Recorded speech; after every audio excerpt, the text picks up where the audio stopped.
datang kembali di channel negorotex.com. Hari ini kami akan membahas tentang insentif pajak di tengah wabah COVID-19.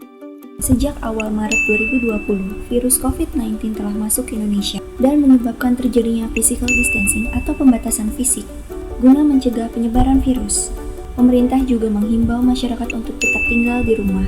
Akibatnya, perekonomian dan bisnis pun melesu. Demi memperkecil efek virus corona bagi perekonomian, melalui Kementerian Keuangan, pemerintah telah merilis berbagai stimulus fiskal yang ditujukan bagi masyarakat dan sektor-sektor yang terdampak.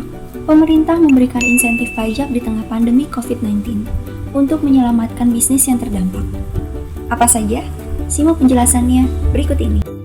Pertama, pemerintah memutuskan memberi insentif PPh Pasal 21 yang akan diberikan kepada para pemberi kerja dari klasifikasi 440 lapangan usaha dan merupakan perusahaan kemudahan impor tujuan ekspor atau KITE. Dengan insentif ini, pemerintah akan menanggung PPh Pasal 21 dari pekerja dengan penghasilan bruto tetap dan teratur, dan jumlahnya tidak lebih dari Rp200 juta per tahun. Untuk mendapatkan insentif ini, pemberi kerja dapat menyampaikan pemberitahuan untuk pemanfaatan insentif PPh Pasal 21 kepada KPP terdaftar. Insentif pemerintah ini akan diberikan sejak masa pajak April 2020 hingga September 2020. Kedua, insentif PPh Pasal 22 impor yang dipungut oleh Bank Devisa atau Direktorat Jenderal Bea dan Cukai pada saat wajib pajak melakukan impor barang. Wajib pajak yang dapat dibebaskan dari pungutan ini adalah usaha yang sesuai dengan kode klasifikasi pada lampiran PMK 23 tahun 2020 dan telah ditetapkan sebagai perusahaan kemudahan impor tujuan ekspor atau KITE.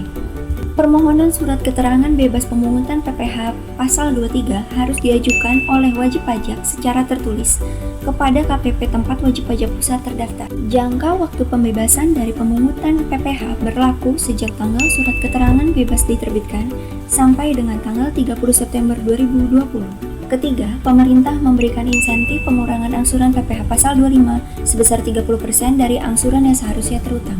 Pengurangan besarnya angsuran PPh Pasal 25 dilakukan dengan menyampaikan pemberitahuan pengurangan besarnya angsuran secara tertulis kepada Kepala KPP tempat wajib pajak terdaftar. Jika wajib pajak memenuhi kriteria insentif tersebut, maka pengurangan besarnya angsuran akan berlaku sampai dengan masa pajak September 2020. Terakhir, insentif PPN bagi wajib pajak yang memiliki klasifikasi lapangan usaha terlampir di PMK 23 tahun 2020 dan telah ditetapkan sebagai perusahaan kemudahan impor tujuan ekspor atau KITE. Pengusaha kena pajak atau PKP ini adalah wajib pajak yang PPN lebih bayar restitusinya paling banyak 5 miliar rupiah. Dengan syarat ini, wajib pajak dapat diberikan pengembalian pendahuluan kelebihan pembayaran sebagai PKP berisiko rendah. Jika PKP tersebut memenuhi syarat, maka surat pemberitahuan masa PPN yang diberikan pengembalian pendahuluan berlaku untuk masa pajak sejak PMK 23 diundangkan sampai dengan masa pajak September 2020 dan disampaikan paling lama tanggal 31 Oktober 2020. Demikian informasi pajak yang dapat kami sampaikan. Jaga kesehatan selalu ya.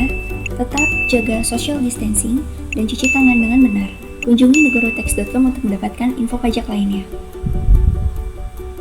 Sampai jumpa di video-video selanjutnya.